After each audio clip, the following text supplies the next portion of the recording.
Welcome to the video Vort. The Torah tells us at great length the story of the butler and the baker and the dream interpretation. And it makes sense in last week's Sedra for the Torah to tell us this, because now we know how the events unfold, and in retrospect we see Hashem's plan, how Yosef was going to rise to the position of greatness in Egypt.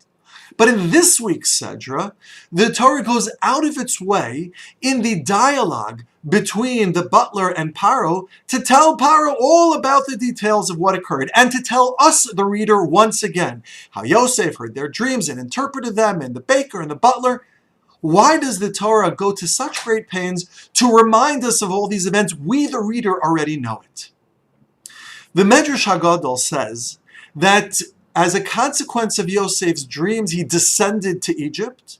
And as a consequence of his dreams, he rose, he ascended in Egypt. What is the meaning of this medrash? Well, most simply it's understood that because Yosef dreamt the dreams and shared them with his brothers, they got upset and they sent him and they sold him, and he was sold down to Egypt. And because of Paro's dreams and Yosef's interpretations of those dreams, he rose to a level of significance in Egypt.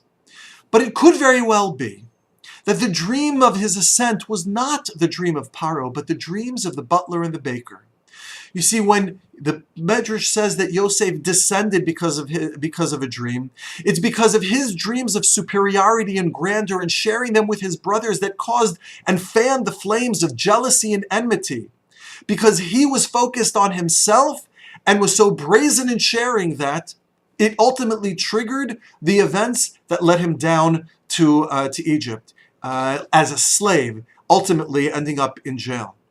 But the dream that allowed him to rise, to ascend in Egypt, was not the dream of Paro.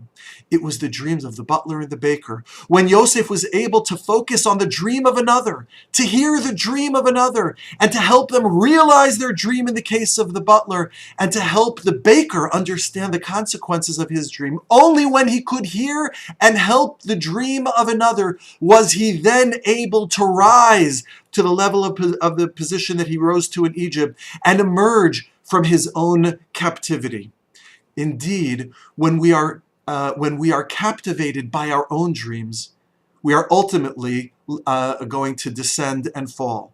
But only when we are focused on the dreams of others can we truly rise, can we truly ascend and tear off the shackles of our own captivity.